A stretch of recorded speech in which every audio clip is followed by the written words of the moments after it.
Welcome to This Explainer. Today, we're diving into the totally fascinating evolution of human horror storytelling. We're going to see exactly how our collective nightmares shifted from those physical, spoken urban legends all the way to democratized digital folklore. It's a wild journey, and honestly, it proves one major thing. Our fears adapt perfectly to whatever new technology is right in front of us.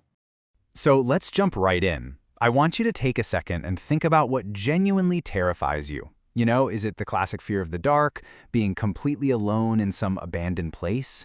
Or maybe it's that highly specific, very modern feeling of your computer glitching out late at night when you're the absolute only one awake. Keep that exact skin-crawling feeling in the back of your mind as we explore how storytellers have, weaponized those fears over the decades. We're kicking things off at the traditional physical campfire, looking at local geographic folklore. Take the Van Sant Crybaby Bridge in Pennsylvania, for example. For generations, visitors have claimed to hear the haunting cries of a baby echoing in the dark there. Stories just like this one, complete with the tragic, haunting details of a desperate mother, rely entirely on their physical locations. You literally had to go out there to experience the fear. Now, early fear is deeply grounded in what we call thresholds. This is a super fascinating psychological concept, and Atlas Obscura notes it's incredibly common across American folklore. These physical boundaries, like a bridge, a doorway, or a gate, serve as liminal spaces. They're the literal dividing lines between what's safe and the great unknown, where communities just naturally project all their collective anxieties. Moving right along to part 1, classic horror film cliches. As we stepped away from those local campfires, our storytelling transitioned straight into the multiplex era, where fear basically became mass-produced. Drawing on some great analysis from the British Council, we can really see how filmmakers relied heavily on established, super predictable tropes to artificially maintain suspense. Come on, you know the drill. Characters suddenly losing all phone coverage in a creepy, damp basement, a perfectly good car just breaking down in the rain, or someone deciding, for whatever reason, it's a genius idea to pick up a deadly hitchhiker at midnight. These contrivances became the standard, albeit kind of exhausting toolkit for Hollywood to keep us on the edge of our seats. In this era perfectly illustrates the whole concept of passive horror. Traditional gatekeepers like big directors and studios set up really strict boundaries for how we consumed horror. They dictated the stories, and we, the audience, just consumed them without any interaction. You bought a ticket, you sat in the dark, and you just let a director tell you exactly when to jump. But eventually, those dead phone battery excuses just weren't cutting it anymore, right? We needed a new thrill. That leads us to part 2, the rise of the digital campfire. Modern audiences became pretty numb to those cinematic cliches, pushing us into a completely new, highly interactive frontier of fear.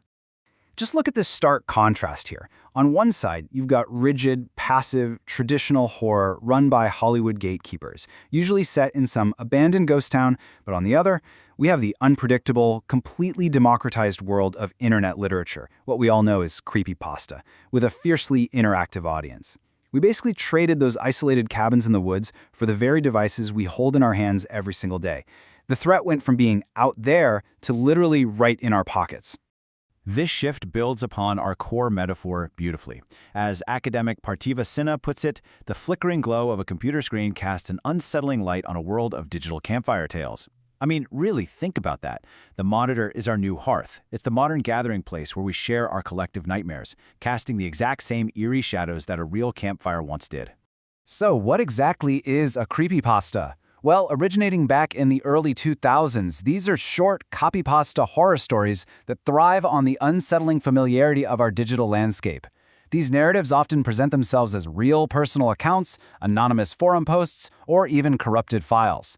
They prey directly on our vulnerabilities as everyday internet users. Instead of a spooky gothic castle, you're reading about a cursed video file or some deeply disturbing, hidden website that supposedly ruins your life if you scroll just a bit too far.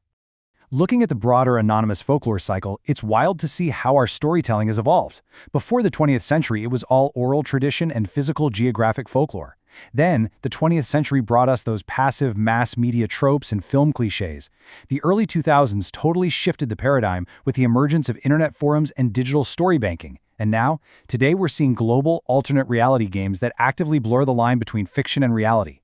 What started as just whispers in isolated towns has exploded into massive, interconnected narratives engineered by millions of users online.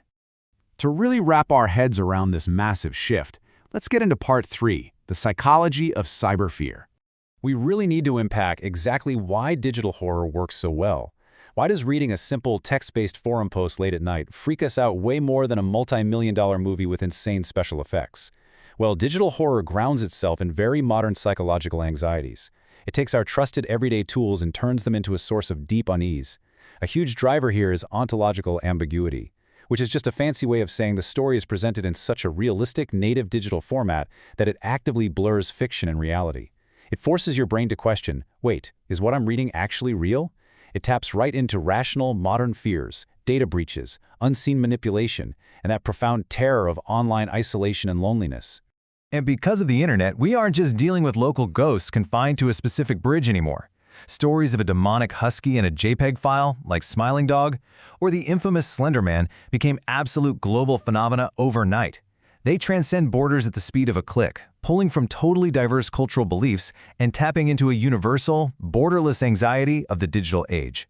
As academic research points out, there is immense cultural significance in these democratized storytelling methods. By ripping away those traditional Hollywood gatekeepers, literally anyone with a Wi-Fi connection can contribute to the mythos. This gives a massive megaphone to incredibly niche modern fears, creating this beautifully complex, collaborative art form that a traditional publishing house or film studio just couldn't ever replicate. But of course, this democratized power definitely isn't without its risks, which brings us to part 4, community, ethics, and reality. Because when anyone can write the story and anyone can read it as absolute truth, things get incredibly complicated. We see this firsthand in how interactive horror spreads, especially with alternate reality games. Check out how this process works. First, anonymous stories spread organically as true accounts. Then, readers level up into active participants, uncovering hidden clues. Finally, we get mutation. The community dissects, self-regulates, and literally alters the narrative in real time. They're digging through code, cross-referencing social media, and building the story right alongside the original creators. But this level of total immersion brings us to a huge ethical debate. What happens when the line between fiction and reality blurs so much that people actually attempt cursed rituals? When these stories are convincingly presented as 100% true accounts, they can lead to real-world consequences and serious psychological distress for vulnerable users. There are highly documented, totally tragic instances of people taking these fictional digital tales as absolute fact and attempting genuinely dangerous actions out in the physical world. Fortunately, there's a built-in defense mechanism here. The very same connected community that creates the terror also provides a super healthy dynamic for self-regulation, basically acting as a shield. Online forums serve as spaces for critical discussion to identify problematic elements and steer things away from individual harm. They openly discuss boundaries and actively reorient the collective narrative back to safety, making sure the genre evolves responsibly. To wrap up this explainer, I want to leave you with one final provocative thought. As our lives become more and more inextricably linked to our screens, is our technology serving the story, or is the story taking over our reality? Think about that tonight. The next time you find yourself endlessly scrolling through the darker corners of the internet, completely alone in the dark,